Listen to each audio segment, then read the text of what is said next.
যা ঘটে আর কি, যেভাবে মাল খেয়ে গাড়ি চালায়। এখানে মাছের গাড়ি চলে মানে এখানে মনে হচ্ছে তারা হাইওয়েতে, এখানে তারা প্লেন চালাচ্ছে। এত জোরে গাড়ি চালায় এই টার্নিংয়ে, ভাবতে পারবে না। এখানে এই স্কুল টাইমে একটা 7 বছরের বাচ্চা, 7-এর বাচ্চা, ক্লাস 7-এর বাচ্চা, কর বলে কি যেন, করণ, সে যাচ্ছিল এখান দিয়ে, আর গাড়ি মানে যে জোরে গাড়ি চলে এখানে বলা যাবে না। এই রাস্তায় পুরো মানে গাড়ি 70-80-তে এই গাড়ি চলে, যার কোনো গাড়ির কোনো অস্তিত্বই নেই এইসব গাড়ির। তাতেও চলে, তারা মানুষকে মানুষ মনে করে না রাস্তাতে, কারণ মাসে মাসে প্রত্যেক সপ্তাহে পুলিশকে টাকা দেয়। সেই কারণে অ্যাক্সিডেন্ট করে দিয়েছে পুলিশ, সঙ্গে সঙ্গে ড্রাইভার তাকে নিয়ে চলে গেছে, মারধর খাবে বলে ড্রাইভার তাকে নিয়ে চলে গেছে সিভিক পুলিশ। অথচ বাচ্চাটা পড়ে আছে,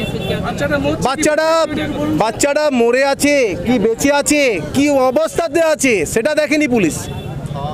এই পুলিশের এই অত্যাচার শুধু পয়সা তোলা ছাড়া আর কিছু নেই, আর কোনো রাস্তা নেই। একটাই রাস্তা, পয়সা কীভাবে তুলতে হবে। এই মুহূর্তে বাচ্চাটাকে আমি কলকাতায় পাঠিয়েছি এবং বিভিন্ন হসপিটালে আমি জানিয়েছি, এবং সেখানে ভালো একটা কোনো হসপিটাল তাকে ট্রিটমেন্ট করা হবে। আশা করি ভগবানের কাছে প্রার্থনা করি বাচ্চা ছেলেটা ফিরে আসুক, এটাই প্রার্থনা করি ভগবানের কাছে।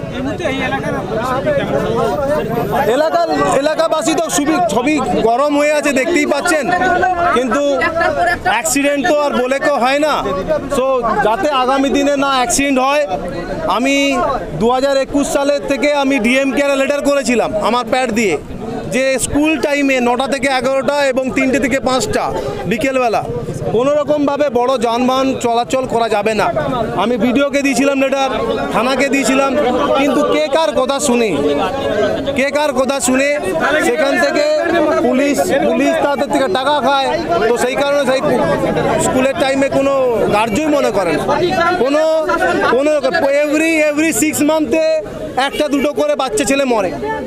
বারবার বলা সত্ত্বেও কোনো রকম গায়ে দেয় না, ঠিক আছে। তো এটাই হচ্ছে প্রশাসনের কাজ।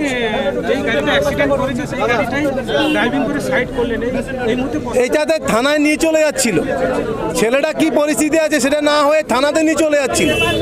আমি থানাতে পাঠাবো, তো শান্ত হোক, এলাকাবাসী শান্ত হোক, আগে বাচ্চাটার ক্ষতিপূরণ আসবে, তারপরে গাড়ি ছাড়া হবে। থানায় চলে গেলে তো থানাতে সব সেটেল হয়ে গাড়ি ছেড়ে দেবে। আগে ছেলেটার পরিস্থিতি কি আছে সেটা জানতে হবে, তারপরে গাড়ি ছাড়বে। আমি চাবিটা নিয়ে আমি ওসিকেই দিয়েছি যে এখানে গাড়ি যাবে না এখন, আশা করব গাড়িটা এখানে থাকবে। এইটা সেই গাড়ি। বিজ্ঞাপনের চমক নয়, আছে আগামী দিনের প্রতিশ্রুতি, মানে কর ফ্যাশন। ছেলেদের যাবতীয় নিত্য নতুন পোশাকের বিপুল সম্ভার নিয়ে নবরূপে সজ্জিত কর ফ্যাশন। বিশেষ করে মনে রাখবেন, আমাদের নতুন সংযোজন ছোট ছেলেদের পোশাকের বিপুল সম্ভার। আমাদের ঠিকানা ময়না রবিবারের বাজার। আমাদের আরেকটি শাখা বলাইপন্ডা বাজার, চৌরাস্তার দক্ষিণে, ময়না। মনের মতন পোশাক মানেই কর ফ্যাশন।